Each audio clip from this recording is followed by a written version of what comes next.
Bonjour à tous, j'espère que vous allez bien, c'est reparti pour une toute nouvelle semaine d'analyse des cryptos. Aujourd'hui on va analyser ensemble le BTC et l'Ethereum, on va regarder ce qui se passe sur les graphiques et on commence tout de suite par le BTC qui évolue toujours au-dessus de son triangle de continuation ou de compression sur lequel il essaye de faire un pullback. On espère qu'il va rebondir pour aller chercher l'objectif qu'il a déclenché à 25 241 $, qui correspond à la hauteur du triangle reporté à l'endroit de cassure. Maintenant, attention, il y a quand même de très fortes chances qu'il casse par le bas, étant donné qu'il est rejeté pour l'instant par la Tenkan Lucky June, et que potentiellement, s'il repasse en dessous de tout ça, eh bien il sera également en dessous du nuage qui fera office de résistance. Donc on surveille ça. Il faut absolument repasser au-dessus de la Kijun aux alentours des 21 422 $ pour repasser bullish et repartir en direction des 25 000 $. Dans tous les cas, c'est quand même très très positif tout ça parce que on attendait un pullback sur le haut du triangle pour mieux repartir, c'est possible, parce que je l'avais dit, on avait une divergence sur le graphique. Maintenant la divergence sur le RSI, elle a disparu. On a le graphique qui nous offre un pullback.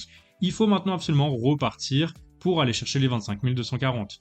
Attention donc, parce que si on repasse en dessous de tout ça, qu'on casse par le bas ce triangle, on aura un triangle un peu plus grand. Bien sûr, on pourra prendre en compte cette résistance. Ça nous donnera un objectif aux alentours des 15 951 $, qui correspondra à la hauteur ici, reportée à l'endroit de cassure également. Donc pour résumer pour l'instant, tant qu'on ne réintègre pas ce triangle, on peut espérer encore rebondir, recasser tout ça à la hausse. On peut considérer ça comme un pullback, on peut mettre un stop loss bien sûr sous le nuage ici aux alentours des 19 283 et viser les 25 241 parce que si on repasse en dessous du nuage, eh bien très concrètement on cassera le nuage à la baisse ainsi que cette trendline ici en direction des 15 950 $. Allez, avant d'aller plus loin, je vais vous donner un bon plan grâce au sponsor de cette vidéo. Il s'agit de Delta Exchange, une des plateformes montantes du moment qui permet d'acheter des crypto-monnaies puis de les trader en options ou encore en contrat à terme. Vous avez tout ça ici dans négociation.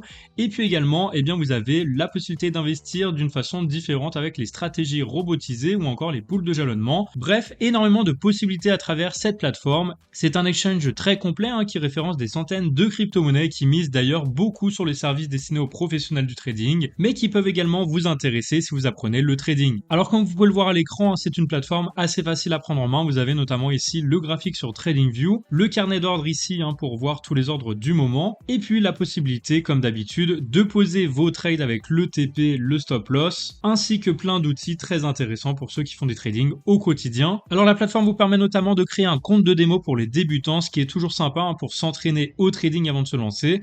Et surtout, il vous propose tout un tas d'offres intéressantes comme celle-ci que je vais vous montrer, qui vous permet de gagner 10% supplémentaires sur votre dépôt de BTC, Ethereum, USDT ou encore XRP. Bref, je vous mets bien sûr le lien de parrainage en description car ça vous permet de gagner également 30 $ de cashback supplémentaires si vous tradez régulièrement sur la plateforme. Allez, sur ça, on retourne tout de suite à l'analyse de l'Ethereum. Et alors l'Ethereum, c'est là où je suis quand même assez inquiet, c'est qu'on a une divergence baissière sur le RSI. En gros, vous voyez que le RSI forme des plus hauts de plus en plus haut et que là, sur le graphique, on a des plus hauts de plus en plus bas. Donc ça, c'est une divergence baissière cachée. Ça veut dire qu'en théorie, ça donne plus de proba au prix d'avoir un retournement baissier et donc de casser par le bas ce triangle qu'il est en train de dessiner depuis plusieurs jours. Donc on va espérer, comme sur le BTC, un rebond et puis repasser au-dessus de la Kijun et de la Tenkan à 1219 $.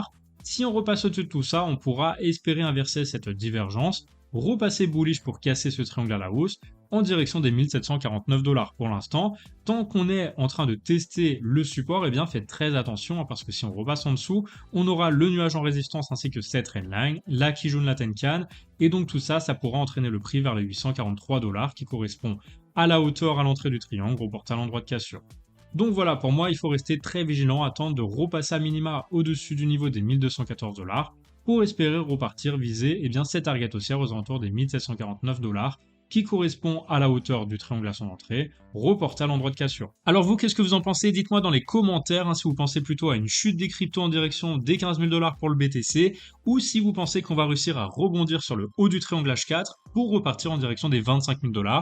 Dites-moi tout ça dans les commentaires, et puis n'hésitez pas si vous avez la moindre question. Sur ce, n'oubliez pas également de liker cette vidéo si elle vous a plu, et puis de vous abonner à la chaîne YouTube si vous découvrez la chaîne. Allez, sur ce, je vous souhaite une très belle fin de journée et je vous dis à bientôt pour une nouvelle vidéo.